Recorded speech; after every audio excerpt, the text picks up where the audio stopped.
नमस्कार दोस्तों, आज की इस वीडियो में आपको बताऊंगा इस प्रकार का जो 5 या 6 वोल्ट का अडेप्टर होता है या फिर चार्जर होता है, ये अगर ख़राब हो जाता है तो हम इसको घर पर ही कैसे ठीक कर सकते हैं। सबसे पहले तो आप लोग देख सकते हैं ये मेरे पास में 5.6 वोल्ट 800 मिली एम्पियर का एक अडेप्टर है, जो कि हमारा चाइना टॉर्च आता है उसको चार्ज करने के लिए इस्तेमाल किया जाता है। और भी काफ़ी सारे चीज़ों में इसको इस्तेमाल किया जाता है। सबसे पहले इसमें क्या दिक्कत है मैं आपको दिखा देता हूँ। देखिए, हमारा जो घर का बिजली का बोर्ड है उसमें मैंने इसको लगा लिया हूँ, लेकिन इसका जो चार्जिंग इंडिकेटर है ये नहीं चल रहा है। और यहाँ पर आउटपुट में हमारा वोल्टेज मिल रहा है या फिर नहीं मिल रहा है, उसको भी मैं आपको चेक करके दिखा देता हूँ। देखिए, मल्टीमीटर को मैंने 20 वोल्ट डीसी में सेट कर लिया हूँ। ये जो मल्टीमीटर का दोनों प्रोब है, इसमें से ये जो रेड कलर का प्रोब है इसको मैंने इसका अंदर में डाल देता हूँ, क्योंकि इसका अंदर में जो होता है वो उसका प्लस होता है और बाहर वाला हिस्सा माइनस होता है। तो ये बाहर में मैंने ये ब्लैक कलर का प्रोब को लगा लेता हूँ।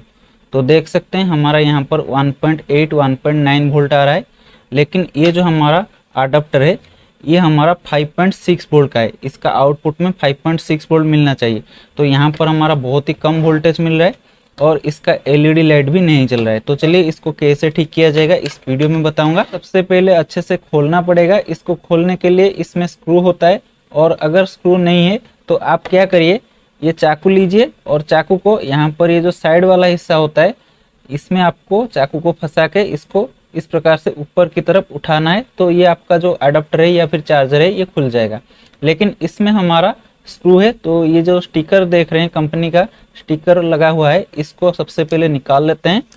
और इसको निकालने के बाद में यहाँ पर आप लोग देख सकते हैं एक होल नजर आ रहा है और इसके अंदर में हमारा एक स्क्रू है। तो इसको मैंने स्क्रू ड्राइवर के माध्यम से अच्छे से खोल लेता हूँ। देखिए, स्क्रू हमारा खुल चुका है। अब हम इसको निकालते हैं। तो देखिए, चाकू को मैंने कुछ इस प्रकार से फंसा के इसको उखाड़ रहा हूँ। देखिए, इस प्रकार से चाकू के माध्यम से आप इसको निकाल सकते हो। यहाँ पर देखिए, ये हमारा इसका सर्किट है। इसको सबसे पहले आपको अच्छे से ऊपर से देख लेना है। अगर जला हुआ, फुला हुआ, फटा हुआ कोई भी चीज़ आपको नजर आएगा तो उसको सबसे पहले आप तुरंत ही चेंज कर लीजिए। तो यहाँ पर आप लोग देख सकते हैं हमारा सारा चीज़ यहाँ पर बिल्कुल सही है। तो नीचे की तरफ से हम देखते हैं, यहाँ पर नीचे में हमारा एसएमडी कंपोनेंट लगे हुए हैं, जैसे कि रजिस्टर हो गया, डायोड हो गया, कैपेसिटर हो गया और आईसी हो गया और ये ब्रिज रेक्टिफायर हो गया। तो सबसे पहले यहाँ पर देखिए, हमारा जो घर में 220 वोल्ट एसी सप्लाई आता है वो हमारा 2 पिन के जरिए यहाँ पर इन दोनों तार में जाता है। और ये दोनों तार हमारा नीचे की तरफ से सर्किट के साथ में सोल्डरिंग हुए हैं। आप लोग देख सकते हैं इस साइड में एक तार सोल्डरिंग हुआ है और इस साइड में और एक तार सोल्डरिंग हुआ है। तो आप लोग यहाँ पर अच्छे से देख सकते हैं इस साइड में जो एक तार सोल्डरिंग हुआ है वो हमारा डायरेक्ट ही ये ब्रिज रेक्टिफायर का इस वाला लेग पर सोल्डरिंग हुआ है। आप लोग देख सकते हैं नज़दीक से। और ये वाला जो हमारा एक तार यहाँ पर सोल्डरिंग हुआ है ये हमारा रेजिस्टेंस के जरिए ब्रिज रेक्टिफायर का ये वाला लेग के साथ में सोल्डरिंग हुआ है, यानी कि कनेक्शन हुआ है।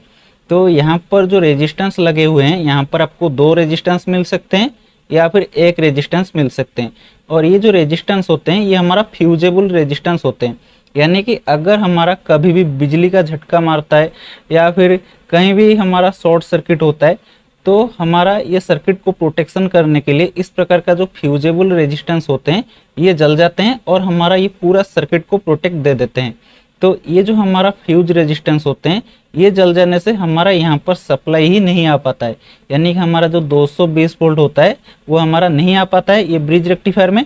उसके बाद में वो हमारा डीसी वोल्टेज नहीं बन पाता है, अगर बनता है तो बहुत ही कम वोल्टेज बनता है। तो आपको सबसे पहले यहाँ पर जो फ्यूजेबल रेजिस्टेंस होते हैं उनको चेक करना पड़ेगा। मल्टीमीटर को लेके आप ये जो कंटिन्यूटी वाला मोड होता है यहाँ पर सिलेक्ट कर लीजिए।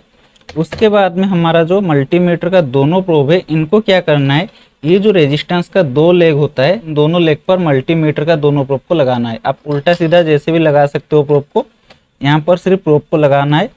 तो देखिए, यहाँ पर हमारा कुछ रीडिंग आना चाहिए और साउंड भी आना चाहिए। तो देख सकते हैं यहाँ पर हमारा ना ही कुछ रीडिंग आ रहा है और ना ही कुछ साउंड आ रहा है। तो इसका मतलब ये दोनों रेजिस्टेंस हमारा ओपन हो चुके हैं। सिंपली इसको क्या कर सकते हो, ये जो हमारा रेजिस्टेंस का दोनों पॉइंट है, इन दोनों पॉइंट को आपस में मिलाकर इसको बिल्कुल आराम से ठीक कर सकते हो। लेकिन ऐसे ठीक करने से क्या होगा, जब अगली बार हमारा बिजली का झटका मारेगा या फिर हमारा घर में ज़्यादा वोल्टेज आएगा या फिर शॉर्ट सर्किट होगा तो हमारा ये पूरा सर्किट जल जाएगा। लेकिन अगर आप यहाँ पर सिर्फ एक फ्यूजेबल रेजिस्टेंस लगा देते हो तो हमारा सर्किट प्रोटेक्ट हो जाएगा। आप यहाँ पर 1 ओम से लेकर 20 ओम के बीच में कोई भी एक वैल्यू का 1 वाट का फ्यूज रेजिस्टेंस को लगा सकते हो। तो मैंने यहाँ पर 1 ओम 1 वाट का फ्यूज रेजिस्टेंस को लगाऊंगा और आप लोग देख सकते हैं कुछ इस प्रकार का ये फ्यूज रेजिस्टेंस होता है। और ये आपको इलेक्ट्रॉनिक्स की दुकान पर लगभग 50 पैसा या फिर 1 रुपए में ही मिल जाएगा। ये रेजिस्टेंस का दोनों लेग को यहाँ पर जो रेजिस्टेंस का 2 पॉइंट है इनके साथ में सोल्डरिंग कर लिया हूँ। पर इस पॉइंट के साथ में भी सोल्डरिंग करना वही बात है, क्योंकि ये वाला पॉइंट इस पॉइंट के साथ में जुड़ा हुआ है। और अच्छे से आप लोग देख सकते हैं हमारा 2 की रीडिंग आ रहा है और साउंड भी आ रहा है। सबसे पहले स्विच बोर्ड में ही चेक करना है, क्योंकि दोस्तों ये जो रेजिस्टेंस हमारा खराब होता है इसका बहुत सारे कारण होता है। एक तो बिजली मारने से ये खराब होगा, और दूसरा हमारा घर में ज़्यादा वोल्टेज आने में खराब होगा, और तीसरा हमारा ये सर्किट के अंदर में कहीं शॉर्ट सर्किट होने से भी ये रेजिस्टेंस हमारा खराब होगा। देखिए ये हमारा सीरीज का सॉकेट है और ये हमारा नॉर्मल सॉकेट है, घर में जैसे सॉकेट होता है। तो सीरीज का सॉकेट का स्विच को मैंने बंद कर लेता हूँ और इसको लगा देता हूँ, और अब मैंने स्विच को ऑन करता हूँ। देखिए ये जो हमारा एलईडी है ये अब जलने लगा है। देख सकते हैं यहाँ पर हमारा 5.9 वोल्टेज दिखा रहा है। तो ये अडाप्टर हमारा 5.6 वोल्ट का है, लेकिन यहाँ पर हमारा थोड़ा सा ज़्यादा वोल्टेज तो मिलेगा ही। तो ये अडाप्टर हमारा बिल्कुल सही हो चुका है। अब दोस्तों इस अडाप्टर को मैंने बिल्कुल अच्छे से फिटिंग कर लिया हूँ और इसको चेक करके भी आपको दिखा देता हूँ। ये देखिए इसका जो इंडिकेटर लाइट है वो अच्छे से जल रहा है। तो मैंने यहाँ पर एक 4 वोल्ट में जलने वाला एलईडी को ले रहा हूँ और इसको यहाँ पर जला के दिखाता हूँ। तो आप लोग देख सकते हैं हमारा एलईडी बढ़िया से जल रहा है। तो इसका मतलब हमारा अडाप्टर सही हो चुका है। और यहाँ पर देखिए जब यहाँ पर लोड पड़ता है, यानी कि कोई भी चीज़ इससे चलाते हैं या फिर चार्ज करते हैं, तो हमारा जो एलईडी है वो रेड कलर में बदल जाता है, और अगर लोड नहीं पड़ता है तो ये हमारा ग्रीन कलर हो जाता है। यानी कि अगर हम इससे बैटरी को चार्ज करते हैं या फिर कोई भी टॉर्च को चार्ज करते हैं, अगर उसमें चार्ज नहीं होगा तो वो चार्ज होगा। जब उसका बैटरी फुल चार्ज हो जाएगा तो ऑटो कट हो जाएगा और वो बैटरी चार्ज नहीं होगा। तो इस प्रकार का फीचर इस एडाप्टर में है। तो मैं आशा करता हूँ ये वीडियो आपको पसंद आया होगा। अगर ये वीडियो पसंद आई है तो इस वीडियो को एक लाइक कर दीजिए, और इस प्रकार का वीडियो देखने के लिए हमारे इस चैनल पर अगर नए आए हैं तो चैनल को सब्सक्राइब भी कर लीजिए।